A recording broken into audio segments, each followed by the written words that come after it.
Hello, everyone, and welcome back to another episode of the Crowning Moment podcast. We have an amazing collaboration today with the Miss Universe and Miss USA.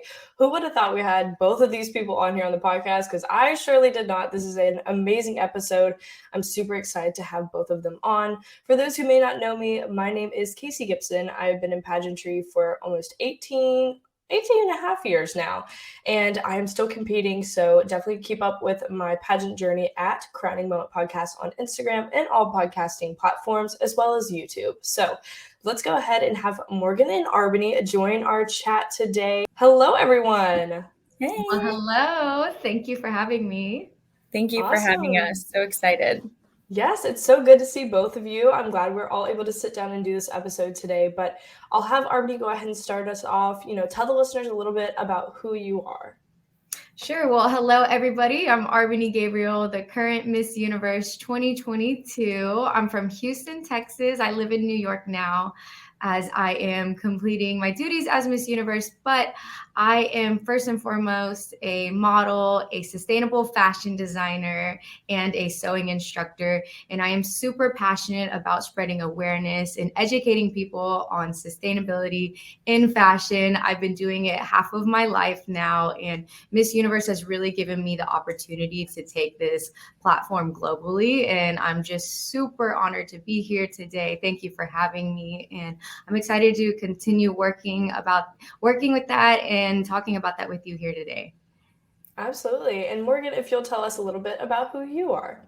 Absolutely. So I am Morgan Romano, the current Miss USA 2022. I am from Charlotte, North Carolina, formerly Miss North Carolina USA. I have my degree in chemical engineering, and before becoming Miss USA, I worked as an application engineer, and I'm really passionate about educating younger girls at a younger age about STEM and making STEM more accessible for all, and starting to close that gender gap between men and women within the STEM workforce. And thank you so much for having us. I'm so excited to be here. This is an iconic group. I love this.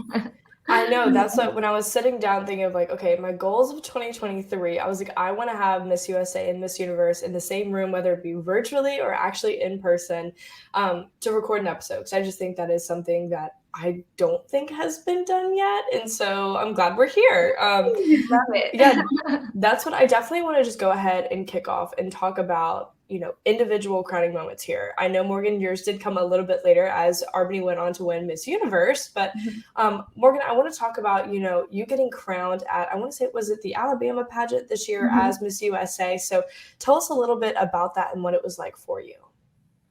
So you never go to a pageant knowing that you're going to win. So that was a very weird experience going there like I am getting a crown. But it has been such a roller coaster of being first runner up at Miss USA and then really starting to close that chapter and know that pageants may be ending for me, which was sad to think about because I had competed for so many years before. And then obviously when Arbany won Miss Universe, back on the up of, okay, I might become Miss USA, and knowing that I was going to be crowned, it was honestly surreal. I think I was a little bit disassociated when I was driving to Alabama because I was just like, this is so crazy. I'm about to become Miss USA. And I didn't think I would get emotional because I knew it was coming, which is a weird thing. But the second Arbany put that on my head, I started to cry. And, it's just been a crazy, beautiful experience. And I'm so grateful for you, Arbany, for, obviously slaying Miss Universe and giving me this opportunity. And then also you came all the way to the Miss Alabama pageant in Auburn as Miss Universe. That has to be history than a Miss Universe into Auburn, Alabama, to crown me. So it was just such an honor and such a blessing and a day that I will never, ever forget. That is truly amazing. And shout out to the RPM family for really just going ahead and hopping on the train. They're like, we're going to crown Morgan and we're going to do it now. Definitely shout out to Paula and Ryan for doing that one. That was just truly amazing. I know anyone from North Carolina, South Carolina, Louisiana, Alabama, that RPM is True, like, it is just one of the biggest things that, for pageant girls in the South, like, it's such a big deal, and so to have you crowned at one of those pageants, I think it's just that definitely is a historical moment. Mhm. But, Arby, I wanna talk a little bit about Mhm. your journey at Miss Universe. So, tell us a little bit about, even competing with all these other countries, what the culture was like going into it, and, of course, the iconic outfits that you brought to the Miss Universe on stage and off stage competitions.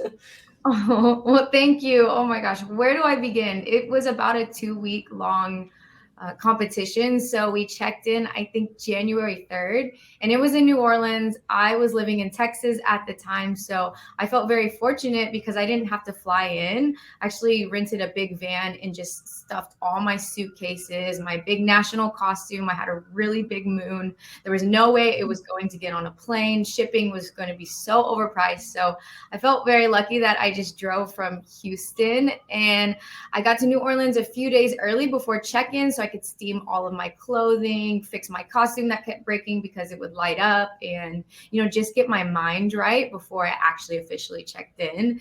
So I prepped my mind before I got into Miss Universe, and there was all this stress that builds up to a pageant, what's going to happen.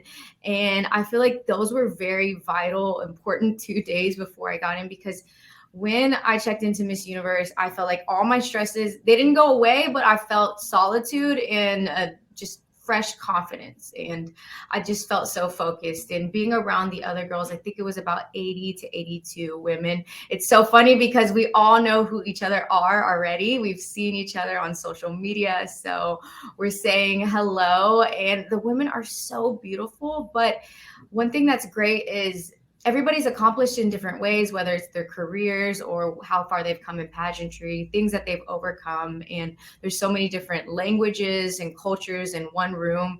Breakfast was always so fun because we would all sit at the table, say hello in our language or where we're from. And it was very enriching and so inspiring to be around all the other women. We would do activities together.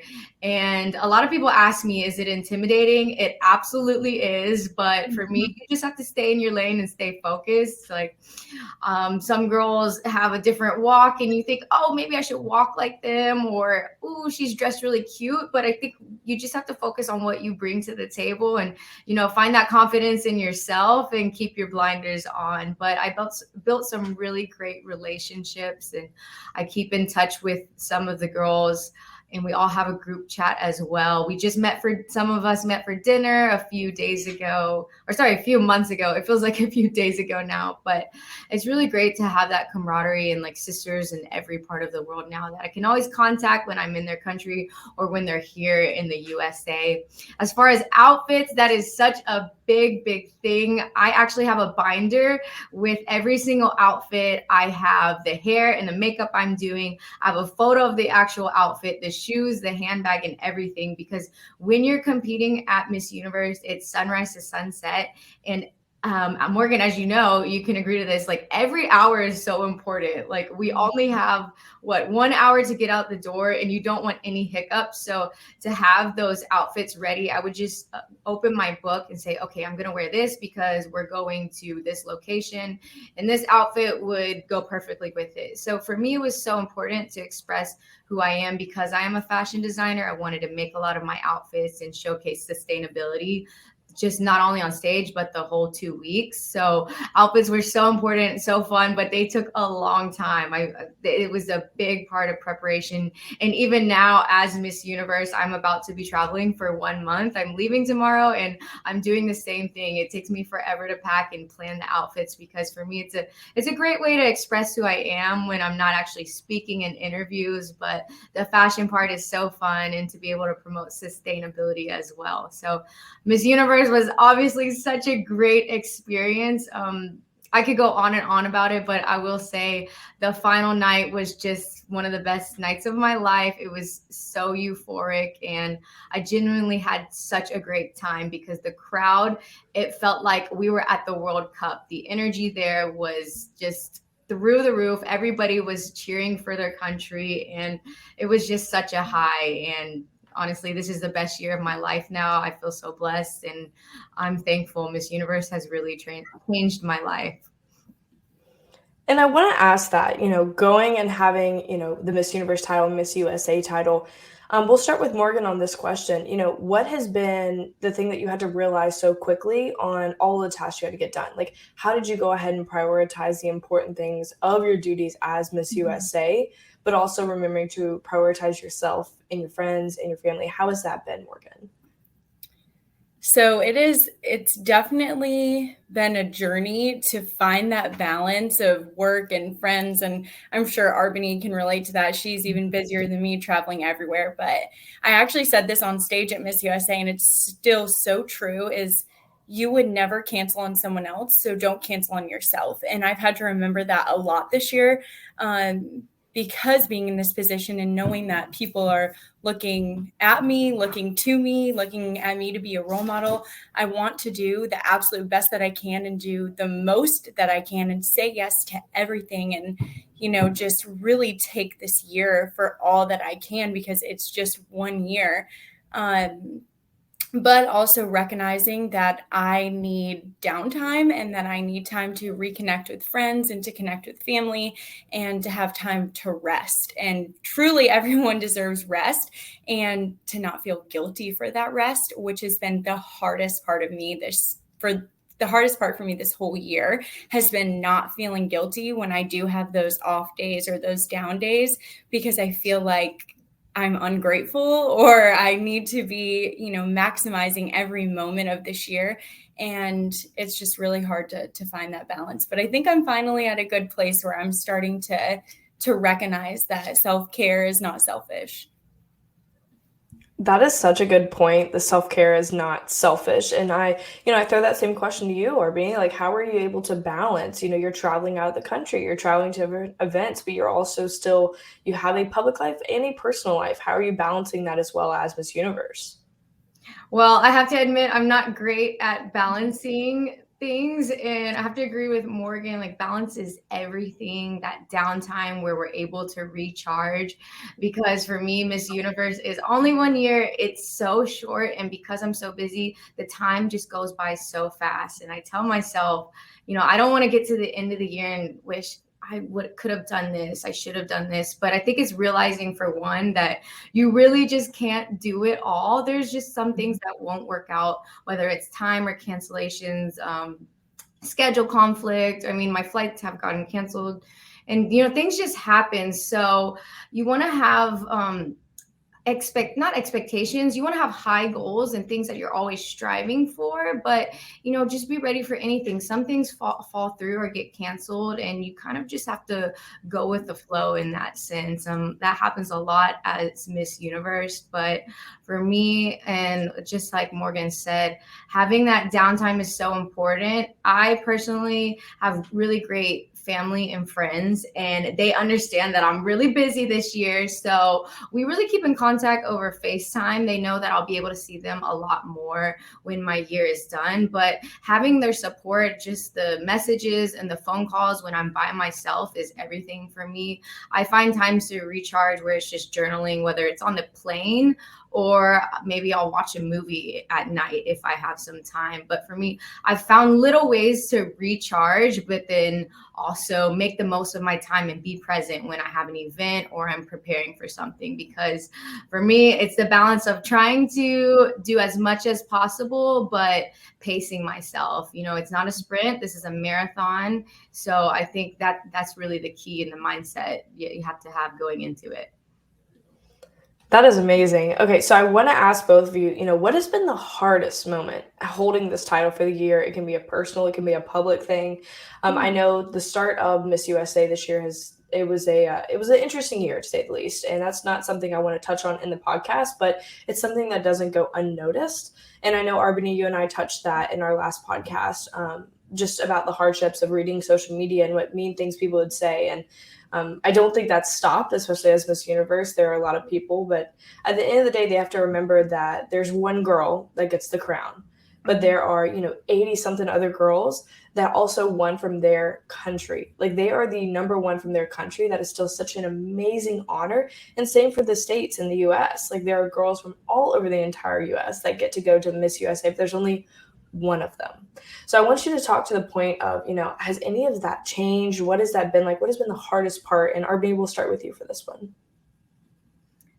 Yes, I would say that is definitely the hardest part, being Miss Texas, Miss USA, and now Miss Universe. It's just a little bit larger now. Everybody has an opinion at the end of the day. And I think when I first won, I was just so excited. And you think everybody's going to be excited for you, but pageantry is like a sport. And when your sports team doesn't win, you're probably not really going to support the other team that actually did win. So I was definitely bummed out, and I felt the internet hate from a lot of people when I first won, and it was just like such a eye-opening experience for me because it was on such a large level. And I found myself questioning how to even act or other people's opinions. I would consider people's opinions too much. Like, should I dress more this way? Or I was kind of losing myself and really making decisions thinking, what are these people going to think? So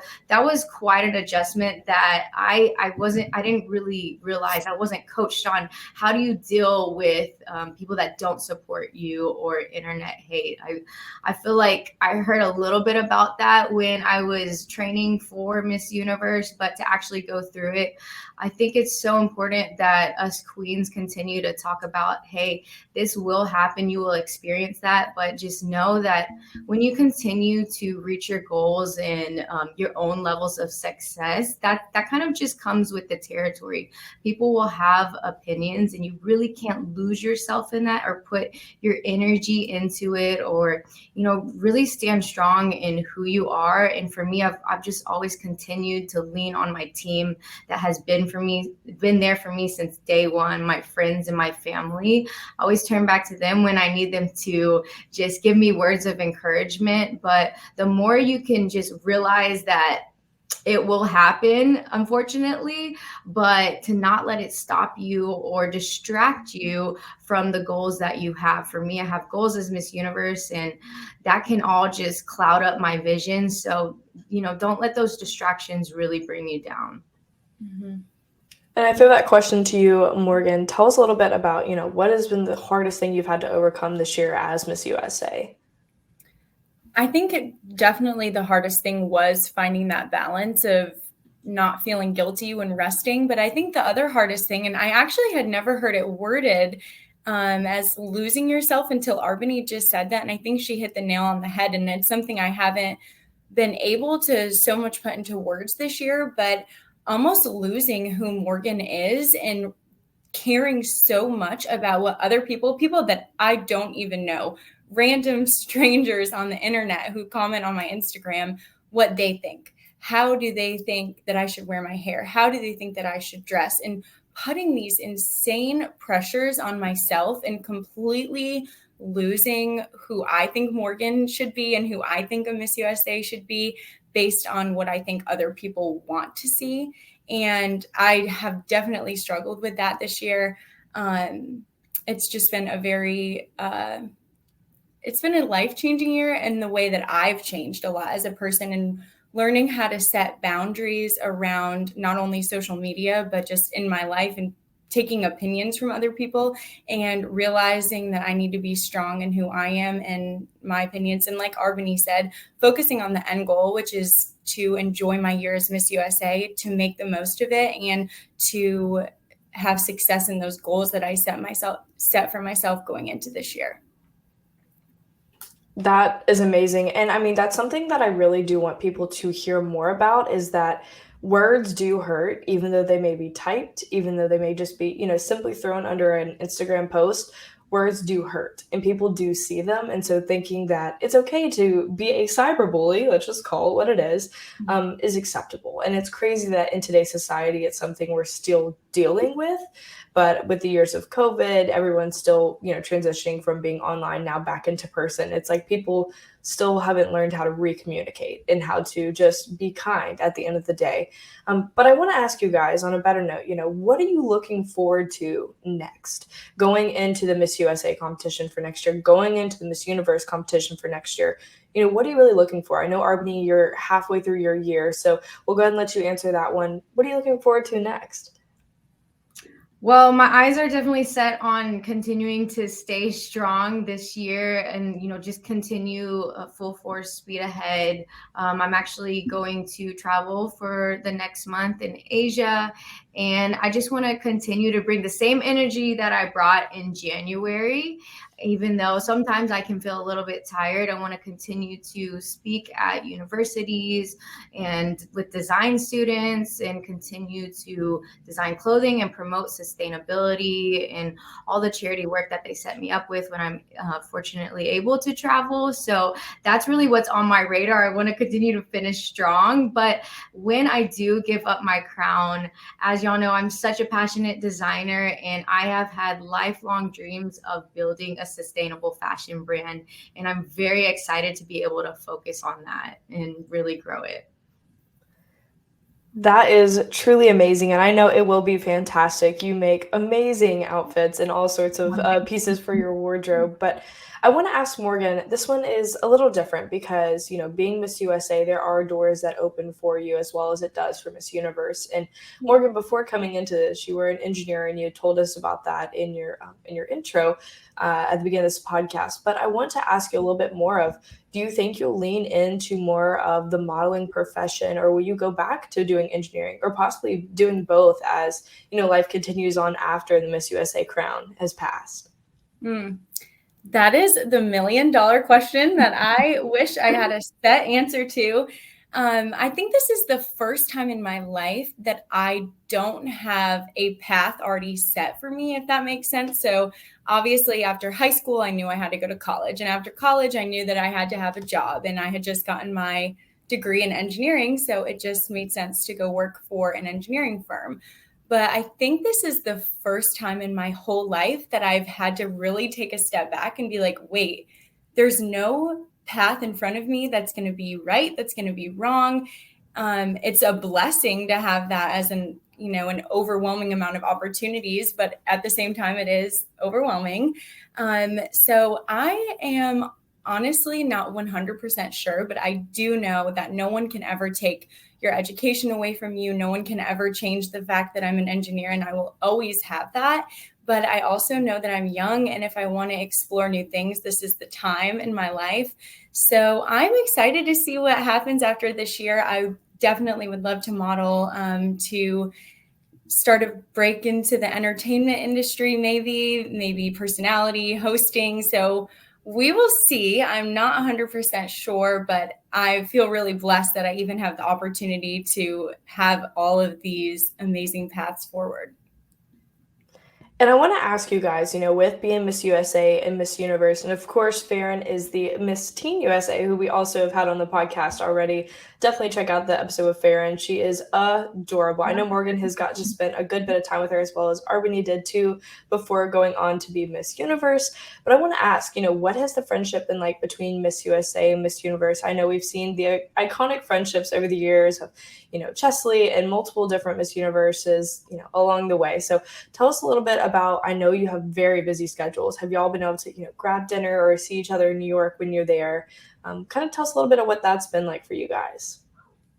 Well, I think last two times Morgan was in New York and Farron too, I was out of town, unfortunately. Yeah. And in the past, Miss USA and Miss Universe lived together in the New York apartment. And even the Miss USA team all three of them used to live together. And I think we're kind of like this new era. I don't know if it's going to continue, where we don't live together anymore. I'm actually only the second Miss Universe to live alone. So Harnaz was the first one that lived alone because they separated that. So I have only seen Morgan when I crowned her in Alabama. Yeah. And then we went to Guatemala, was that a month ago? Yeah.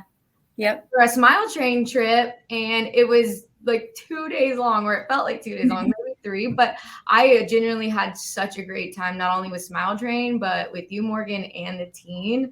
Like, it was a very heartwarming experience to be able to spend time with families and patients and the beautiful, sweet children, and to share that experience with Morgan, even if it's only a few. I mean, that was really great, because it was like the trilogy was back once again.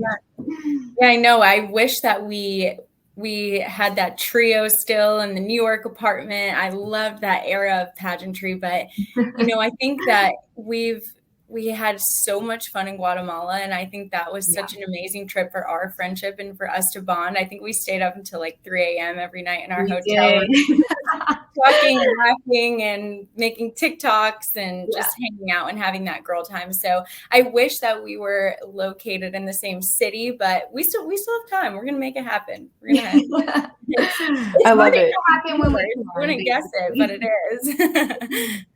That is super exciting, though. Yeah, definitely at some point we know we're going to see the iconic 3 back together again. Having Farron in the group, I know your teen queen is probably missing both of you very, very much. I think that may have to be our next episode, is have all 3 of you on the podcast. That may have to be the next trial run. But I want to ask you guys each, what did you not realize that you were going to get out of this year? Like, what is something that really has just opened your eyes from being Miss USA or Miss Universe this year? And Morgan, I'll let you go ahead and start off with that question. Yeah, I have competed in pageants for so long. Those of you who know, since, I was 14, so almost 11 years, which is crazy. So I really didn't think that I would change much more if I became Miss USA, and I was so wrong. Oh my goodness. I have learned so much about who I am, and I have grown so much stronger this year, which I'm so grateful for. I think I've really made that turn from a girl to a woman. Honestly, I have always been such a people pleaser my whole life, and there's nothing wrong with that. But this year, I think, was the year that I've learned that I need to sometimes put Morgan first. And I guess I'm on the theme of, self-care isn't selfish. Taking care of yourself isn't selfish. Putting yourself first isn't selfish. And that has been the biggest change in me this year and what I've had to learn this year. And I'm really grateful for that, because I always say, as a recovering people person, now I'm a recovering people pleaser. So I'm really grateful for that. I think especially if I go back into engineering, it's really important to have that mindset, especially as a businesswoman. So I think that was a really wonderful and unexpected change within myself this year. I would say for me, being Miss Universe, there's so many things that you're thrown into last minute, whether that's to go on stage and give a speech or some talking points, or 1 minute speech on women empowerment. And in the past, for one, when I started pageants, I was such a mess. I could barely speak in public or speak my mind. So to be able to come this far through all of my training and practice and really pulling out my inner confidence paid off. But now that I'm Miss Universe, I don't have time to prepare. I would usually write down talking points. I would go over in my head what I would say. I would train my mind before going into an interview.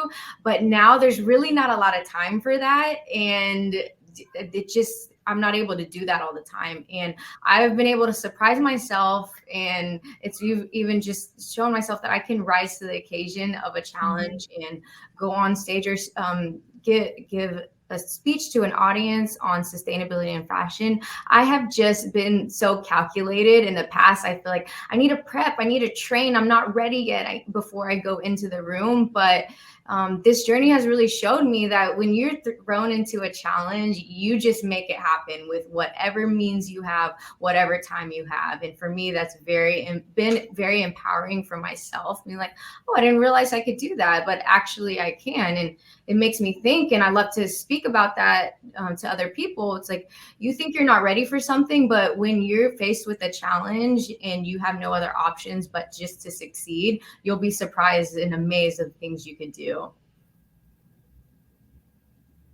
That is amazing. And I just hope that people learn a little bit more about you two from this episode, especially, what it takes to be a national and international title holder. That's something that, girls dream of since they were, just a little girl, looking up to the Miss Universe, the Miss USAs, the Miss Americas, the Miss Volunteer Americas, the Miss Grants. There's all these international and national competitions that you can compete in, but it's just what you do with your time as that title is so important, because all the people you are inspiring, all the lives that you're touching all across the world, especially with Arbany, I feel like you're in a new country every day, every time I check Instagram.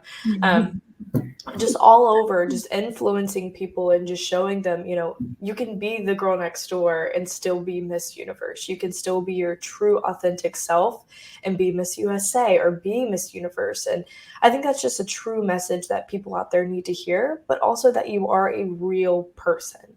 You are someone that has feelings, you have emotions, and people sometimes forget, just because you're on this high pedestal, that you're not untouchable, but at the same time, you still feel the way that others feel.